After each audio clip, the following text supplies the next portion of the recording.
C'est vrai, effectivement, avant de parler de la maison autonome, c'est vrai que ces dernières semaines, on a connu des températures extrêmement froides. Les chaudières, elles ont tourné à plein régime, elles ont fait des heures supplémentaires, sauf en Flandre, chez Ludwig et Anne van Wontergem, qui sont propriétaires de la première maison autonome d'Europe. Juste pour le plaisir de l'oreille. Ludwig et Anne van Wontergem, Ça fait du bien. qui sont propriétaires de la première maison autonome d'Europe. Et alors, c'est vrai que cette maison est située à Kuurne, en province de Flandre occidentale, tout près de Courtrai. D'accord. Et cette maison, vous l'avez visitée, on va découvrir les images. Et c'est quoi, comment ça marche cette autonomie? Alors, elle est équipée de plusieurs technologies différentes. Tout d'abord, elle a une chaudière qui fonctionne avec des pellets qui sont totalement écologiques et économiques. Ça coûte beaucoup moins cher. Elle est aussi équipée de panneaux photovoltaïques. Elle est équipée également de batteries. Donc, ce couplet de ces trois technologies permet d'être totalement suffisant en énergie, ce qui lui permet de produire assez d'énergie pour une famille moyenne, c'est-à-dire 3500 kW d'électricité par an et 25 000 kW pour chauffer l'habitation par an. Bah justement, le jour où vous avez visité cette maison, il faisait froid. Alors, il faisait comment dans la maison? Dans la maison, il faisait très très bon. J'ai pas du tout eu froid, heureusement, parce que c'est vrai que dehors il faisait assez froid. Et dans la maison, la température est très très bonne.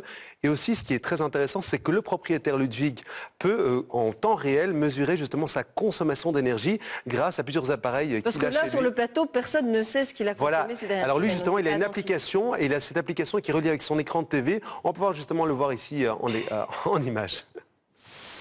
En fait, ça c'est ici le résumé de toute l'installation. En premier lieu, on a le réseau extérieur qui est coupé, donc ça c'est nul.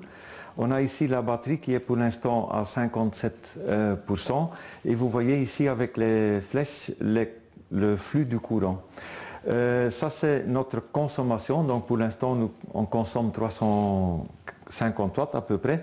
Vous voyez ici les panneaux photovoltaïques. Comme il fait un peu sombre, on a seulement 50 watts, qui n'est pas beaucoup.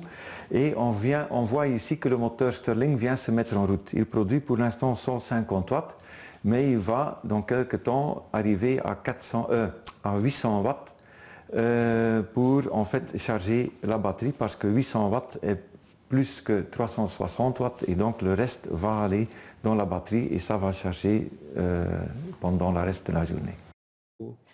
Alors Esteban, combien ont coûté ces installations dans cette maison autonome? Alors ces installations uniquement pour le chauffage d'électricité, les panneaux photovoltaïques, ça coûte aux alentours de 35 000 euros. Donc c'est à peu près 10 000 euros pour justement la chaudière à pellets et puis 25 000 euros pour tout le reste.